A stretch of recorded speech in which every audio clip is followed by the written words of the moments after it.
Pokemon. Pokemon has been around for many years now, with a lot of stories told and experiences had, but with so much information that explains most things in the Pokemon universe. Where there is no information, there spawns fan speculation and theories. I have compiled my personal top 10 Pokemon theories.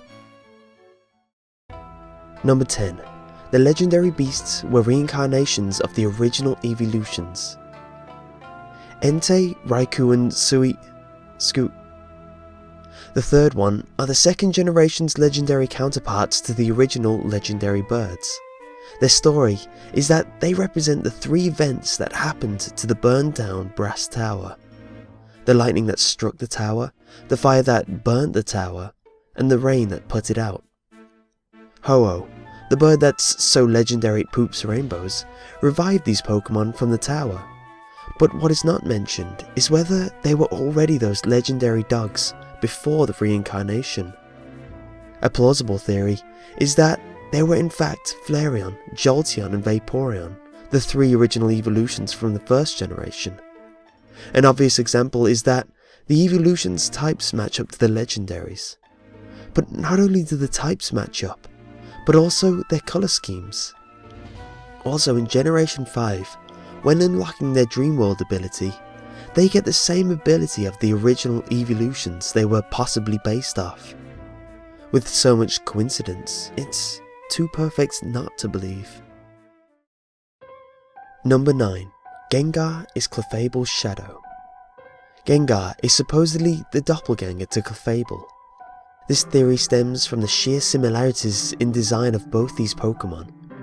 Their hands are very similar, as well as their ear spikes, similar rounded shape, similar shaped feet.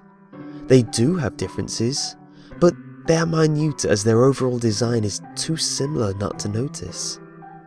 They also clash type-wise prior to Generation 6, as Clefable was a normal type, and Gengar is a ghost type. Ghost not being able to hit normal, and normal not being able to hit ghost. Gengar is known as the Shadow Pokemon, but shadow of what? Number 8. Genesect is an experimented on Kabutops. Kabutops has been around since the first generation, but in Generation 5 came the unique Pokemon Genesect. For a start, if you take away that crazy looking laser gun, you can see that the base design of each Pokemon look remarkably alike.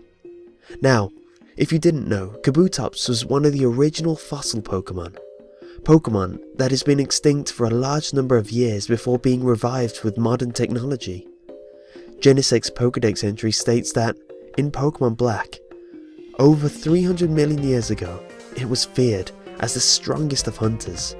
It has been modified by Team Plasma. And in Pokemon White, this ancient bug Pokemon was altered by Team Plasma. They upgraded the cannon on its back. This implies that it has to have came from either an extinct Pokemon, or a Pokemon that has been around for 300 million years. And no Pokemon comes to mind that come close other than Kabutops. Now some of you Pokemon nuts may point out that a lot of this refers to Genesect as a bug, quite a lot, and Kabutops is not a bug. But as a clincher, Genesect is under the species of Paleozoic Pokemon. Paleozoic refers to an era, and to primitive fishes and marine invertebrates, which fits Kabutops and is constant reference to being an aquatic animal in the Pokédex before evolving for the land. Number 7. Ditto is a failed form of Mew. Mew and Ditto's base stats are all level. They are both the only Pokemon who are able to learn Transform. They are both genderless. They both share the same weight. They both share the same colour scheme. Both normal and shiny.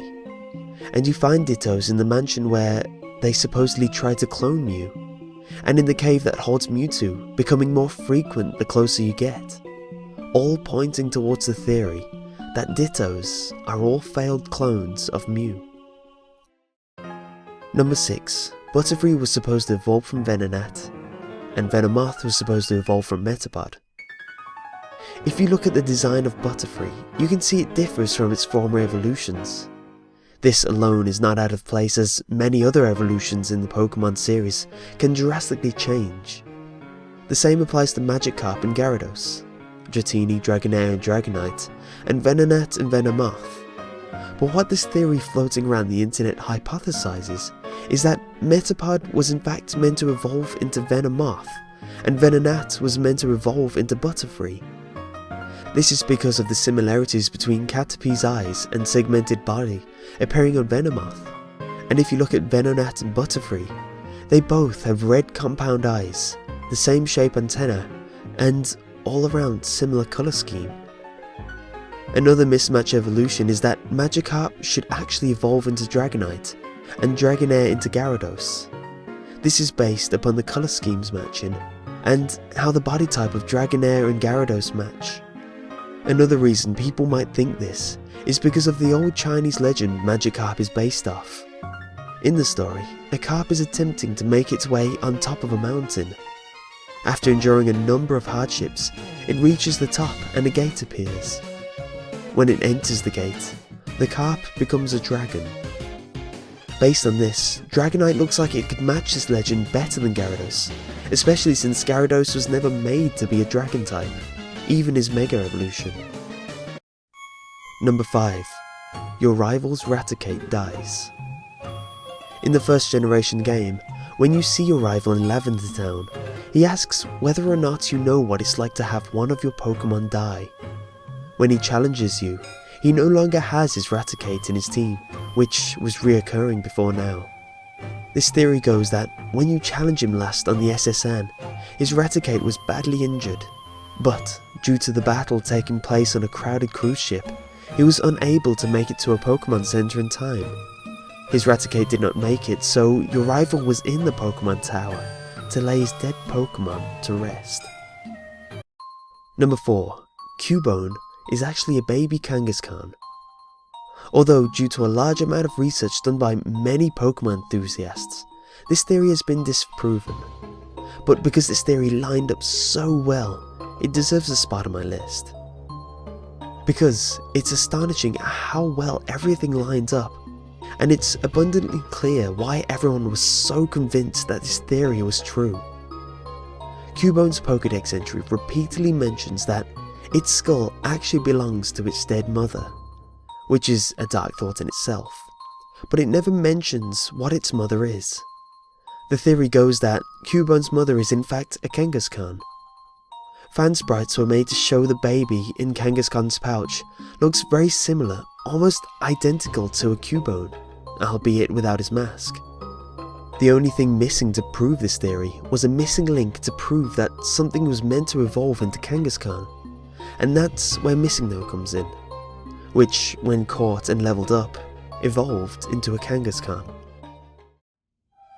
Number 3. Ash's Coma Theory. Ash's Coma Theory is the theory that, after Ash was hit by lightning in the first episode, he was in fact put into a coma.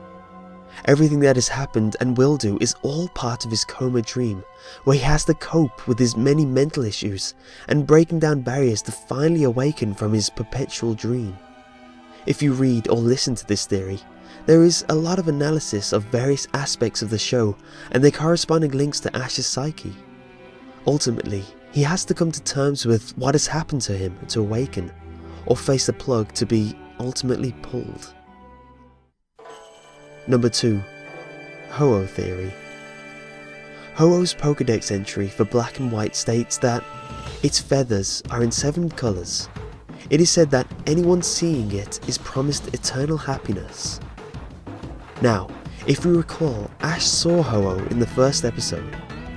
Since then, he has never aged, met amazing people, done amazing things. No matter how bad things get, everything always ends up well. He's rode on the back of legendary Pokemon, hasn't gone to school, and much more. That sounds like eternal happiness to me.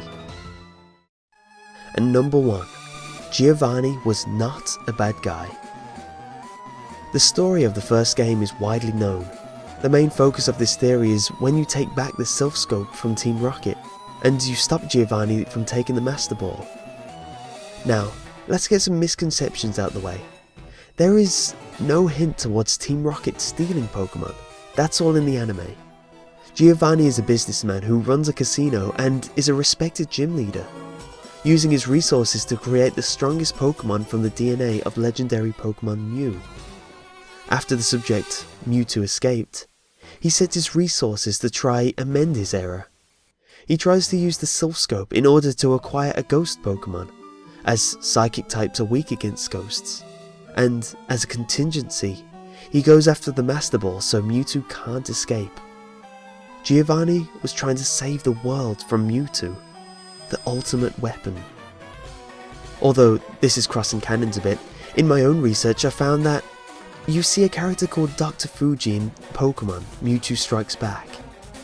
In the movie, he's the scientist that creates Mewtwo.